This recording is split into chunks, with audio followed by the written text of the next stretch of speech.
এ বিষয়ে বিস্তারিত জানবো এই মুহূর্তে শাহজালাল বিমানবন্দরে আছেন সহকর্মী অন্তরা সেন, যাব তার কাছে। ইরান ইসরায়েল যুক্তরাষ্ট্রের সংঘাতের জেরে ঝুঁকির মধ্যে রয়েছে মধ্যপ্রাচ্যের আকাশপথ। এ কারণে বাংলাদেশ সহ বিভিন্ন দেশের আন্তর্জাতিক মধ্যপ্রাচ্যগামী যে ফ্লাইটগুলো রয়েছে সেগুলো কিন্তু বাতিল এবং স্থগিত করা হচ্ছে। এই মুহূর্তে আমি দাঁড়িয়ে আছি ঢাকা আন্তর্জাতিক শাহজালাল বিমানবন্দরের 1 নম্বর টার্মিনালের সামনে। দুবাই, আবুধাবি ও শাহজালাল এয়ারফিল্ড বন্ধ থাকার শনিবার থেকে এ পর্যন্ত ঢাকার শাহজালাল আন্তর্জাতিক বিমানবন্দরেই বাতিল হয়েছে 102টি ফ্লাইট।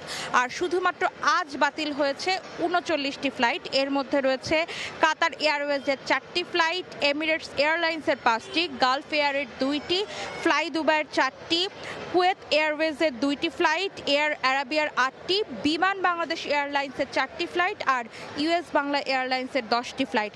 মোট বাতিলের সংখ্যা কিন্তু 39টি। এর মধ্যে কিন্তু ইউএস বাংলার সৌদি আরবের দাম্মামগামী একটি ফ্লাইট রয়েছে, আবুধাবিগামী একটি ফ্লাইট রয়েছে আর দুবাইগামী একটি ফ্লাইট রয়েছে। এখানকার কর্তৃপক্ষরা কিন্তু বাতিল হওয়া ফ্লাইটের যাত্রীদের নিজ নিজ এজেন্সির সঙ্গে কথা বলার পরামর্শ দিচ্ছেন। তবে ভোগান্তিতে পড়া যাত্রীদের অনেকের সঙ্গে কথা হয়েছে আমাদের, তারা জানিয়েছেন যে এজেন্সির সঙ্গে যোগাযোগ করা হলেও তারা কিন্তু তাদের সদুত্তর দিতে পারছেন না। এতে কিন্তু তারা বেশ ক্ষুব্ধ। এখানে অনেকেই আছেন যাদের 28 তারিখে একবার ফ্লাইট বাতিল হয়েছে, তারা আবার আজ এসেছেন ফ্লাইটের শিডিউল পেয়ে, কিন্তু আজও কিন্তু ফ্লাইট বাতিল হয়েছে।